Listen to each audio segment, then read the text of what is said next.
Ha! Hello, my friends. It is I, Alphinius Goo, slightly hoarse from Genghis Khan, with the magnificent Jeff Richard. Hello. From Chaosium. Ha! The owner, founder, CEO, the big honcho. Whoa. Not the CEO. The chairman of the board. The chairman and creative director. Come on, let's use our titles correctly. The chairman of the board, not the CEO. The chairman of the board. And like Sinatra. Sing it.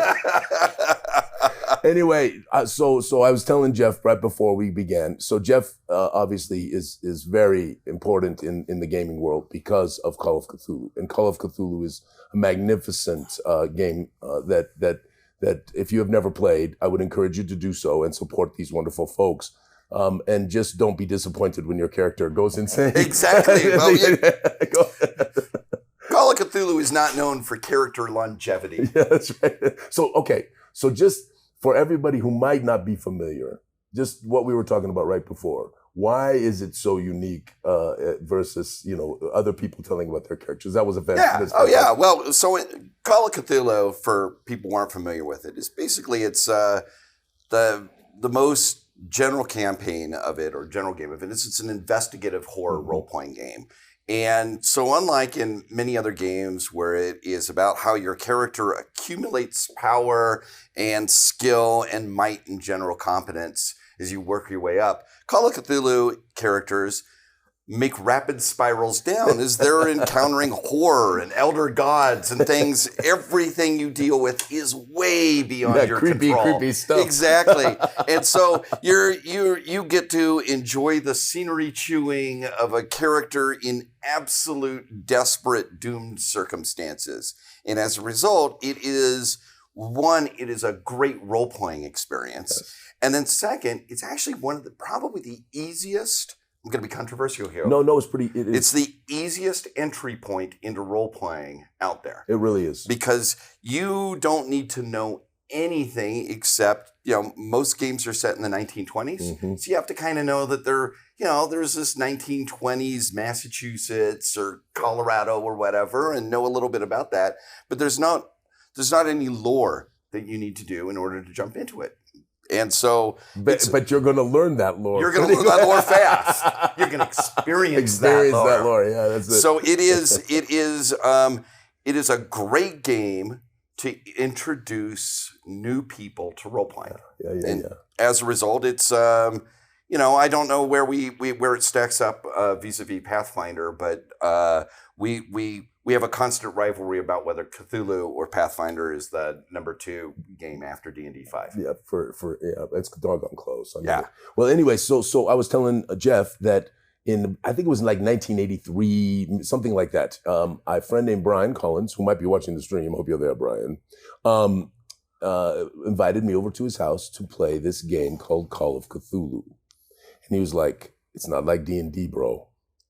That's what he said. So I came over and made this magnificent character who was a gumshoe detective and talked a lot like Humphrey Bogart, right? They had that kind of thing going on. Like, I'm not doing a very good job, but I'll work on it. But anyway, he was... Well, it's been a few years. It's been a few years. Yeah, I know I practiced him ahead of time. Anyway, so we went through this whole night and we played a long time. It was magnificent, Jeff. It was magnificent. And there was 4 other folks and it just got creepier and creepier, and the role playing was awesome, right? And he had candles lit, and it was just. And that's one of the things I really love that a lot of people do in their Cthulhu. They get themselves into the mood. Yes. It was anyway. So we're sitting around, and we're going through this old. It was a mansion, and the mansion had been the site of a secret society in the past, but had been abandoned for quite a number of years. And there was a rumor around some things. Anyway, so we ended up going through this place. You were hired to investigate what's going on here.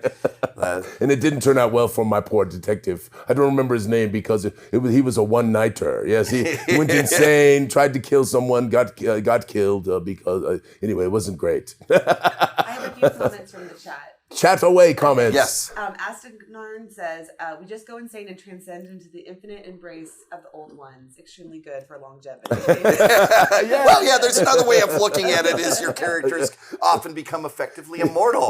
Just not in the afterlife that we would really like to have. No, it's not good, yes. All right, so go ahead, keep going. And Wolfgen said that a TPA can happen in one session. Yes, absolutely. All the time, Without multiple question. times. Yes, without question. In fact, I was just hearing my wife was running a Call of Cthulhu game yesterday for folk, and it was a total party kill. But they didn't die of the mythos. They died in the Rocky Mountains in the pass in winter of hunger, starvation, and exposure. Oh my gosh, they had one of those moments that was what was that when the plane crashed? Never mind. Exactly. But yeah, so Call of Cthulhu, Call of Cthulhu's been out since 1981, which but it's not our first game. I guess I didn't know that. All right, so tell us the tale. All right, so Chaosium was founded by Greg Stafford. Greg Stafford is, in my opinion, the most important game designer of RPG, of all of RPGdom. I know it's again a controversial statement, and I'm biased, but of course. So Greg. Certainly one of the giants. Yes. Without question. Certainly in the big three. Yes, no one would disagree with that. So Greg had been a fantasy writer, and during a period where fantasy novels were basically being considered to be a dead art form. So after receiving a number of rejection letters, he decided, well, maybe we can create a new way to experience fantasy, and he created a board game called White Bear and Red Moon, and the idea of this being a fantasy board and war game is every time you played it, the story was new, right? So the idea is that we could treat gaming as a way for us to create our own stories, and this is right at the same time that the original Dungeons and Dragons came out, and so Greg had to make a giant decision in life. He was out in the San Francisco Bay Area. Mm-hmm. Do I found a board gaming company, or do I become a belt buckle salesman? And I didn't want to be the belt buckle guy. So Greg founded a company called Chaosium because out of chaos comes creativity. But also they were right near the Oakland Coliseum. So Chaosium. That's my. I was raised in Oakland. That was where I was a kid. Man, I was born in Concord, California. Right? No way. Side. Yeah. My cousin. I have 53 cousins, and my most beloved cousin. I love all my cousins, but my most beloved cousin that I basically grew up almost like a brother because we visited almost every weekend. Was in Concord. Oh. On Gilly Lane, if you know where that is. It's a tiny world. No, a lot of the people involved in Chaosium came out of the Bay Area. Certainly Bay Area of the 1970s and 1980s. And so Greg, people would try, he had seen D&D, it didn't quite click with him. Okay. And then there was this guy, Steve Perrin, who was one of the founders of the Society for Creative Anachronism, met up with Greg and said, I'd really like to make a role-playing game based on your board game.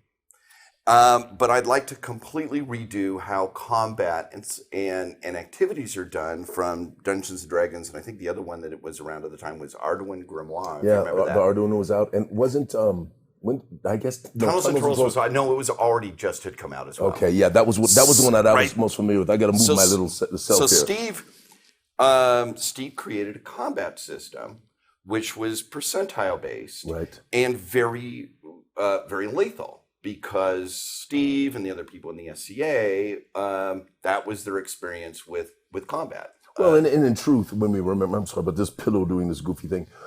If in truth, this was very much the philosophy in the early years, right? Was because if we played in the early years, we all lost characters. Absolutely, more than a few. and so the game that came out was RuneQuest. Yeah, RuneQuest. Which was the very first role-playing game that Chaosium did. Came out in 1977, 1978, the original one. And then Sandy Peterson, who was working for Chaosium at the time, pitched, well, let's make a role-playing game based on that comes out of the stories of H.P. Lovecraft. Yeah, that was and they took the RuneQuest rules, developed firearm combat for it, and slapped on the sanity mechanic. Yeah. And voila, that was Call of Cthulhu back in 1981. And then a few years later, Greg created what I think is the absolute pinnacle of game design, which is a game called King Arthur Pendragon. Yeah, Pendragon. And in Pendragon, you play one of the knights of King Arthur, and you play a knight. I want to play a sorcerer. No, we're playing knights of King Arthur. Yes. You're going to play a knight. Well, aren't all knights the same? And the genius of that game is every character is radically different, because your character is defined by your personality traits and by your passions, not really by how good of a fighter you are or any of that. You're defined by what actually matters to a person. Yes, of course. And Jeff, that was like, isn't that marvelous? I got a little touch there, I'm sorry. Like, that was actually because you do think about like how sometimes characters are more defined by their classes, by, their races and stuff like that. But the idea that you could build the same classes out and just have it be defined by the actual character. I mean, that is a great idea. I love that. Well, that infuse all of our games. Yeah. So if you make a character in RuneQuest, your character is going to be more defined they're going to be defined by their loyalties, their passions, the things that drive them, than by, I'm really good at fighting with a sword. Right. Because that's an important part of somebody's identity, but it's not why people do things. Well, and the exploration of role playing, right, is as it evolved, right, and frankly influenced, in my opinion, a lot by RuneQuest, right? Oh, definitely, right? Because it began, even though it was definitely still a lethal game, the aspects of character development were more effectual yes. in that time. And the danger, because combat is dangerous, it results generally in two things. First, people don't resort to violence with their character immediately. Right. They don't just jump right into it. They don't just jump in. It's like, well, God, there's 4 of us and there's 5 of them. We might get killed. Yeah, and the likelihood of one of us getting killed is pretty much there, right? So maybe we got to figure a different way out around this obstacle, which I love because that creates role-playing opportunities. The other thing about it is it means, though, when there is a combat, it's exciting. You have that combat in RuneQuest or in Call of Cthulhu, and it's terrifying. And so as a result, combat doesn't become something that we do to punctuate time in the game. It becomes something where it is, okay, everything is falling apart. We've got no option. We've got to fight it out. Right. We are terrified. And it's one of the things as a designer that I love it because it always feels fresh. Right. Well, I can't tell you. When the Gooey people know, right? Y'all know out there that for me, it's not just about combat, and I try to encourage, right? Even newer game masters, I really try hard to do this, right? To expand that and try not to have it always be combat focused, because there's so much more depth, especially with mystery. Like what I love about Call of Cthulhu, and I love about Call of Cthulhu, is this mystery, right? This thing that you're exploring and you're finding clues and you're trying to solve something. And if the game master is doing a good job, which you equip people to do, right? To do that well. Those clues are salted out, and some of them are misdirecting and all of that stuff. But when you come up with it, when you finally get there, it's as good as any combat. It's as good, right? Absolutely. You know what I'm saying? Right? Absolutely. You're like, oh my God, we know. We know. So one of my favorite characters of my own in Call of Cthulhu is an art appraiser. She has no combat. She has no combat skills whatsoever. She's really good at appraising the value of a piece of art, and probably has some history and knowledge. And yes, of course. Right? Yes, and as a result, that character has never been, and I think I've played her in about a dozen different, she's one not died. I was going to say, she's hanging in. She doesn't fight. Yeah, right. And the other bit is that she hasn't been killed because every time there's anybody starts resorting to violence, runs away. She runs away. She's like, I'm out of here. Exactly. And I love that because That's it creates, magnificent. and it's always exciting. You know, it's not one of these ones where, well, no, it doesn't sound anticlimactic. No, it's great. It's great. You're having a great time. Your character is terrified. You're running the heck away. Yeah, honestly, I'd be lying to you if I didn't tell you that that Gooey Cube adventures are influenced by you all. And the reason why is because I like grimdark, right? Yep. And frankly, there's a whole thing coming with what we're doing, where there's sort of a third deific kind of thing going on, which is absolutely a nod to the Eldritch thing. Oh, yeah. Because it's magnificent, And, right? and this is one of the things, though, I really like about the gaming industry is everybody is influenced by everybody. Mm-hmm. I mean, we used to joke that RuneQuest is kind of the velvet underground of the gaming scene because Listen, one thing I learned about RuneQuest when it first came out was I could play a duck. exactly I was like, I could play a duck. you can play a duck. Come on, how is a duck any sillier than a gnome? I kind of agree with that. Exactly. But the thing on this is you can look at a lot of games and you can see the huge influence that they've had on Vampire the Masquerade. All of magnificent. Great game. Magnificent. Mark Reinhagen, giant RuneQuest fan, and each one of the clans from the Camarilla can be mapped onto the cults from Cults of Prax. Oh, yeah. So, right, you have this big influence, and it's normal within the gaming industry. Everybody borrows from... Well, and in the end, really, I mean, Lovecraft was the inspiration, and Lovecraft was, Well, and then the relationship between Lovecraft and Howard. Yeah, right, all that stuff, of that. right? It's, people communicate with each other, and, hey, this is a great idea. Do you mind if I use it? Yeah. That's exactly right. That's wonderful. I think we've wandered off the track. No, but I want to stop. I want to stop for a second. Camera Mandy, any questions or folks want to say something? Because I know people are in the chat. I do have a question. Yes, Okay. yes. And by the way, I am not sick, my friends. I am actually suffering from a pretty good bout of allergies today. So if I'm coughing on you, do not fear. I do not have the con crud, right? But I did have the damn COVID like 4 weeks ago. But it was mild. Yeah, we ended up getting it about a year and a half ago after when we were in Europe. So I moved from right before we moved from Berlin back to Fort Collins. When there was that lull and everybody thought everything was over, we took a vacation to Slovenia and came back with COVID. Oh no! Yeah.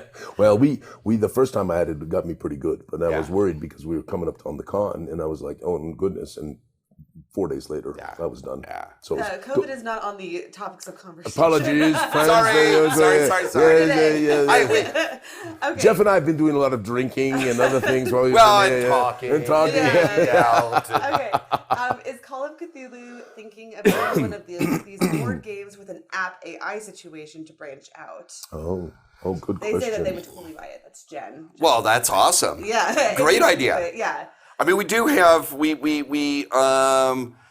there is a board game by some very good friends of ours. It's actually based on a game we did called Arkham Horror, and which is very closely, we love it. We actually came out with the original Arkham Horror was from Chaosium. I did not know that. Yep, and we sold it off to Fantasy Flight, who have done amazing things with it. But it's a fantastic board game. We from time to time come out still because we were founded as a board game company. Mm-hmm. So from time to time we come out with a board game as well. But a board game with an app, excellent idea. Yeah. Ah, yeah. There's a great game. There's a great game along that lines by Lucky Duck called Chronicles of Crime, which is totally worth checking out. It's an investigative game that you play with an app as well. Wonderful game. There's right now there's these really great escape rooms in a box kind of deal. Yes. They're called Unlock escape rooms, and those are played with an app, and the functionality you get with the app just like absolutely blows my mind. Oh, it's amazing, isn't it? So yeah, no, I love the idea of incorporating it. We don't have any time or and the magnificence of those things, right? Is you get together with your friends, you have a party, right? It's like the mystery games that we would play years back, right? And they're still out, right? They're still magnificent. They still are rather popular. Yeah. And if you haven't ever done that, I would highly recommend go buy one of those marvelous murder mysteries or what Camera Mandy was talking about, right? And have your friends over, make a marvelous meal, have everybody cosplay, because it's great. Oh, it is. Right. It is. It's great. It's a wonderful thing. What else, cameraman? We okay? I just want to make sure I'm not letting people slide by. No, there's lots of comments in the chat just going along. There was something about Howard the Duck. Howard the Duck. Howard the Duck. Who does not love Howard? Duck Thulu was a Duck Thulu. It's happened. I know. It's happened. If anyone has any questions at all, feel free to put them in the chat, and I'll make sure that I save them for when we have a break. So I want to ask Jeff a couple more questions, and I'm going to throw some other things at you. So I know there are some things maybe coming that you might be able to talk about, but there's some things you can't talk about. Correct, yet, right? correct. So we got a lot going on right now. It's a very busy year. I got the inside scoop. He does. Yes, but he told me that if I spoke about it, that Cthulhu would have to kill me. So your soul and mind will be void. I'm going to do my best to not say anything. All right, so tell us what you can tell us, because we want to know. All right, well, we have a number. This is going to be a big release year for Chaosium, and I think next week we'll be announcing a big launch, which I can't speak of anything more to. Well, come on. Come sit down. Hey, come on and join. Here, Andrea, yes, magnificent. Come sit down. Let me give you my mic, Andrea. You know what? Can't I just share? Can't I just sit close? Because this is magnificent, actually. Ms. Goo, I hope you are not watching. So, for the few that do not know, Andrea and Donnie, this is Andrea, are the the owners of Genghis Khan. I'm all messed up this morning. It's too much drinking, too much damn drinking. Last night? Oh God! I actually went to bed early, but I drank too much before I went to bed. Anyway, so they, I think all three of us are in agreement. It's not good. It's not good. It was great. It was great, but it was not good. It was great. It was magnificent. You and I were wise, though, because if I'd stayed 2 more hours, it would have been destruction. You know, Total destruction. I'm with you right there. Anyway. there is a very life-saving con rule that part of our team, Michael O'Brien, has. It's called the 1 o'clock rule. It doesn't matter what you're doing. It doesn't matter how much fun you're having, how cool the after party is. At 1 o'clock, call it quits. It's pumpkins. Exactly. Just call it quits. Well, I was all the way to 3 o'clock on night before last. Yeah. And Yes. last night, what time did we leave about, Jeff? It was about 12:30, something like that. 12:31, yeah. Something like that. So that I actually made that one. So, and I actually got enough sleep last night that I don't have a headache. But kids, remember the 1 o'clock 1 o'clock rule. 1 o'clock rule. Yep. That's when you turn into a pumpkin. All right, so Andrea. Sorry for crashing. No, I'm glad you did. Because we're exactly. going to talk about Genghis, so we want to do that. Yep. So Andrea and Donnie, some years back, we'll have her tell this story real quick, a little bit about what happened, right, and how they came because Genghis Khan was a little bit in trouble at the time, right, and Donnie and Andrea really brought it back and have made it quite special. I mean, it's fabulous. It's one of my absolute favorite conventions to go to. And they're not just saying that because they were talking about this before you came into the room, before the stream even started. So Yes. So you can't say that Jeffrey and Alphinius are full of. I almost said it, but I'm not going to say it. Full of goo? Full of goo. Well played, sir. Well played. All right. So tell us. Tell us the tale. Tell us I've the tale. been coming to Genghis Khan since we moved here from Albuquerque since 2000, and got an opportunity. As gamers do, we were sitting around having some drinks after watching some anime, and a friend of ours who owned the con was like, "Man, I don't know if I can do it this year. I'm tired." And now I understand why. Oh, he yeah, was that's tired. where you're down. I understand why he was tired, but he joked. He said, "I think I'm going to sell the conventions," and I was like, "I didn't know you could buy a convention." And then Yes, you can. And then I wrote a check On the spot. And that was Really? on the spot. We wrote. A Oh, check. that is awesome. Yeah. And was that the foundation of Gamer Girl Games? Was that Yes, when it that began? day, that day.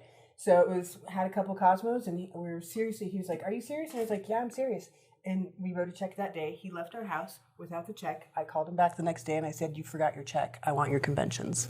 Wow. And so I bought Genghis and Taxicon. That is awesome. Yeah. That is awesome. Well, one of the things for those of you watching who have never been to Genghis Khan, is You need to one of the come things- to Genghis Khan. You absolutely need to. And one of the things that, for me, that I love about it is that it is one of the few conventions in North America that have that European small to mid-sized convention. The German word is Gemütlichkeit, coziness. Okay. And it's this feeling, you know, it's so cozy. So cozy. So gemütlich.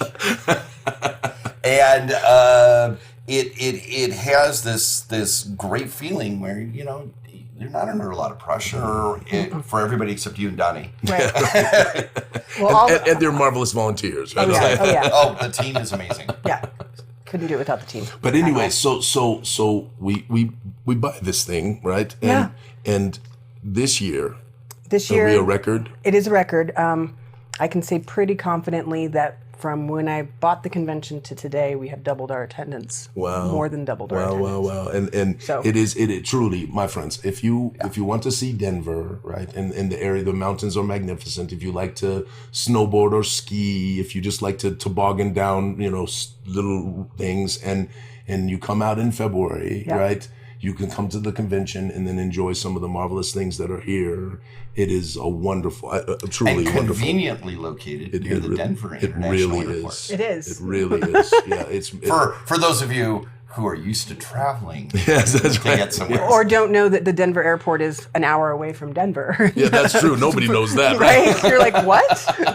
Yeah, it's out in the boondocks, as they say. It is. All right, so tell us the next thing. So, what is some of the highlights of the convention so far? Give us just a few things, because we've obviously got some cosplay going on here. We do. Right? We got a bunch of games being We've got played. a ton of games. We've got, you guys You should tell them about Drew, because what they're doing, right?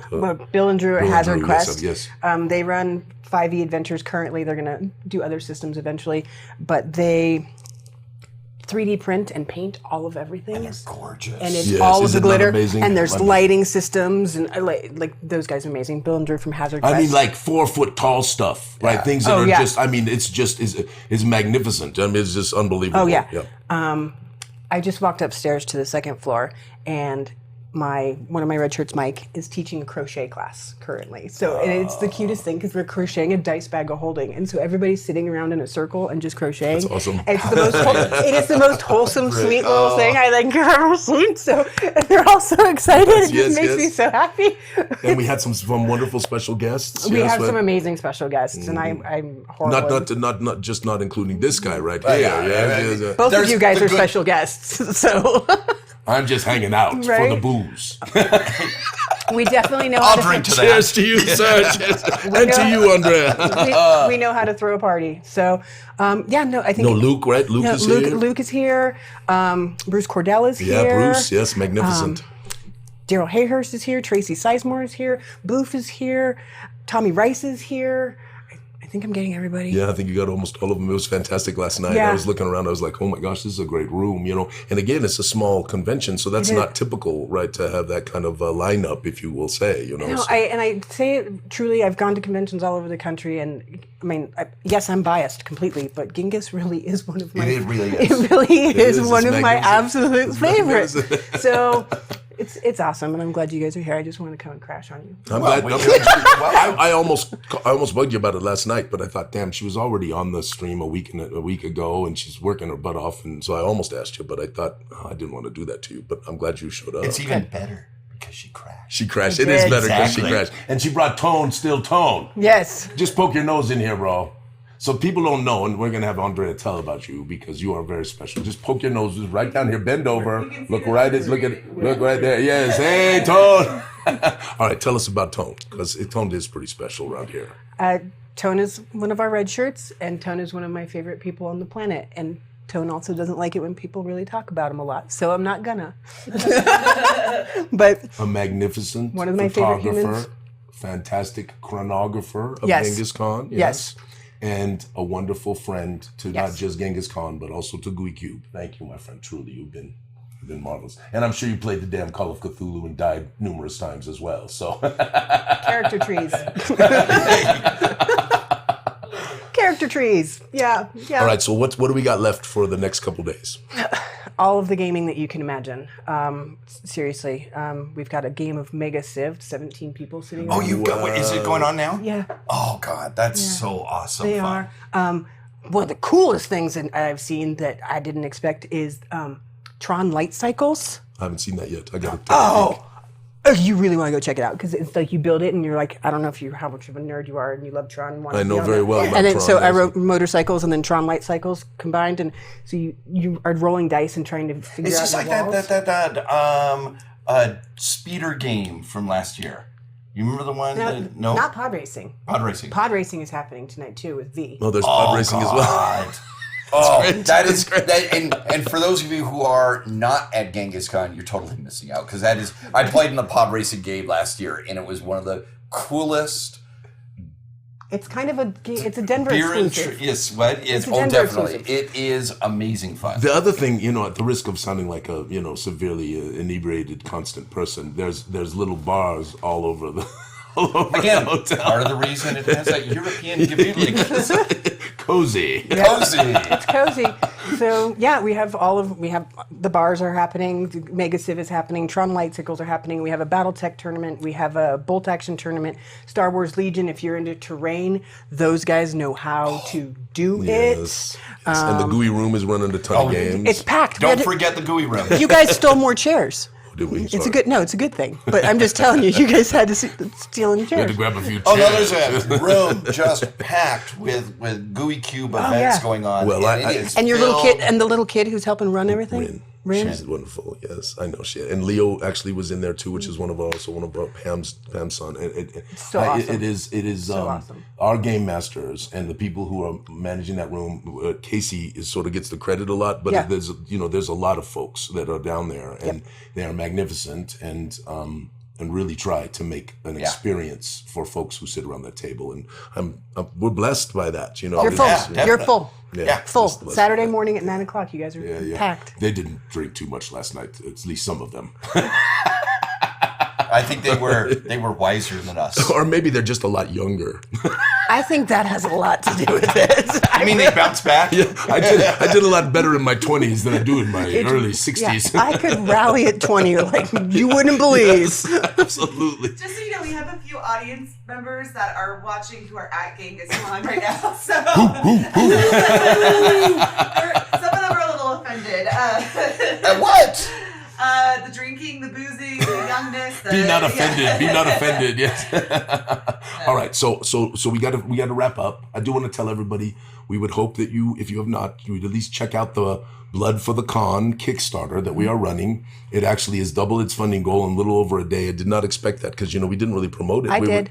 I know you did. Thank you, but thank you. We've gotten some help from folks, but we were just thinking it was just going to be sort of an intimate thing that would happen here at the con, and we're at 20 grand in a day, and It's awesome. Proud of Oh, you that guys. is I'm so. proud of That's you. always so exciting. it is proud of really you well. guys. And the thing is, I got this set up because we're gonna put more money. As once we kind of get past the break even, know this, Jeff. We got to get past the break even, right? Then once we get past the break even, I got a $30,000 stretch goal, which is a 17 by 22 map of the Mornwood, which will be hand illustrated by you see in our maps, right? Yeah. So we'll do that, and then I want to do a second one. So the stretch goals will get a lot better once we hit about $30,000, and I think we're going to hit that pretty soon. I do. So thank you all for backing and helping and all of that stuff. It stars Commander Donald, yes, and Lady Andrea, yes, It does.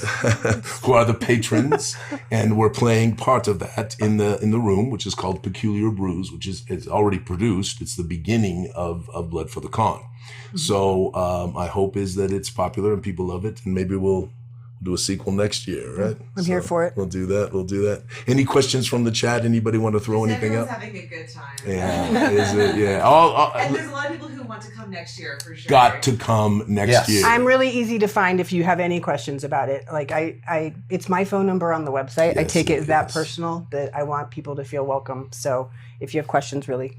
Yeah, Andrea is magnificent, y'all. She'll answer the phone. She'll talk to you about all the stuff. I mean, All of really. it. You got me to come here. You managed to get me to come down, and last year it was an amazing event. It really this was. year is even better. So long as you guys can put up with me, I'm here. Sweet. Yeah, well, and it's wonderful to see you. Yeah. Truly. Thank you. I was blessed to meet you last year and chat about all the stuff that we chatted about and things like that. And don't forget now, so little support for Chaosium there, Yes. a marvelous organization. So next year, if you're coming to Genghis Khan, there will be, I will guarantee there will be Pendragon games. All right. There will be. Nice. But so we were intending to bring over our line editor, David Larkins, who's the line editor for You know New what? Edition. Tell them a little bit about Pendragon. You were talking about the Knights. Tell them a little bit how it plays. Just take a moment. Just take a moment. So in that game, it's a generational game if you play the full campaign. So you're playing a knight, and your knight is torn in a number of directions. You're usually in most cases your knight is loyal to their liege and their lord, but you've also got Arthur. You know, what's your loyalty to the king? Mm-hmm. You know, you fall in love. And that love you may fall in love, and then you may develop an amour for someone else, which can create some interesting conflicts. And it has you play this, and it has the feeling of a romance. Wow. You know, and you go through, and you want to marry or build up an estate so that when your character eventually dies, because they will, you have an heir. Right. And you play the heir. You get to play. And if you play the full Pendragon campaign, most people go through 3 generations because it's an 80-year campaign. Yeah. And it is unbelievable fun. And you end up with these great adventures and your own stories that get woven into the Arthurian romance. And so you play a role in the stories of Arthur. And it's an incredible experience. So next year, you heard it from the man, right? Yes, absolutely. Guaranteed, we're gonna see some Pendragon adventures here at Genghis Khan. Anything you want to tell the team before we head out? Hashtag prizes. Oh, that's right. We're gonna give away a signed Peculiar Brews. Oh, cool. Yeah, we're going to do that. So Hashtag prizes. But if you haven't filled out the form, you probably don't get your prize because this is the only way we organize all these giveaways that we do. So make sure that you have gone to gooeycube.com/prizes and filled out the form. Do that. You can do it after you win, right? It doesn't matter, but you should do it anyway because we do this dang giveaways all the time. Yes, this is what we do. Yes. So Peculiar Brews is the adventure that's being run here at the convention. We only made a few of them. I think 120, and that is it. So they are very special. They have a wonderful typographical error in it that is making me crazy, but it's okay. It's nothing really weird. I mean, one of these days I'm going to put a typographical. No, it's not. That's not. Oh, you want to hear a bad? Yeah, tell us a type. Yes, the very first edition of RuneQuest was rushed out to meet Origins, right? Rushed out, and we misspelled the name of the company on the back. Chaosium. That is so good. But we had to get them out in order to get those printed for Origins because back then that's where you made your money. Yeah, absolutely. And then the next year, the actual version of the game came out. So with the correct spelling of the company. So I'm a marketing person by trade. Yeah. Right? Oh yes. So the worst typo that I have ever seen in my 40-year career. I believe it was AT&T. I don't remember for sure. It might have been one of the other Bell companies. Took out full-page advertising in a number of major newspapers, right? And in those days, newspapers were the thing. Oh, yeah. They were the thing. With an 800 number at the bottom that went to a porno line. Yes, indeed. Yes, you can look that up. Yes, indeed. Yes, it's not a good idea, right? Can you imagine being that little old lady calling for phone service? Oh my God. All right, so Genghis Khan, magnificent. Cameraman. I have a very important question. Everyone wants to know what your guys' favorite drinks are. Okay. Go ahead. We're on the subject of Peculiar Brews. That's a good title. Yes, it's a good title. Yes. All right. Who wants to start? It's a tough one. You can say 3. You can give us 3. Okay. I am right now really a fan of Yellow Spot Irish whiskey. Okay. Mm-hmm. I have absolutely love a Augustiner, so it's a German Bavarian beer brewery. So Augustiner. Augustiner. Love that. And last one. Actually, there's a wonderful Berlin beer called Potsdamer Stange, which is from a tiny little brewery in the town of Potsdam. So I'll just run right down the street and Yeah, get we'll some pick for it you. up. Would you?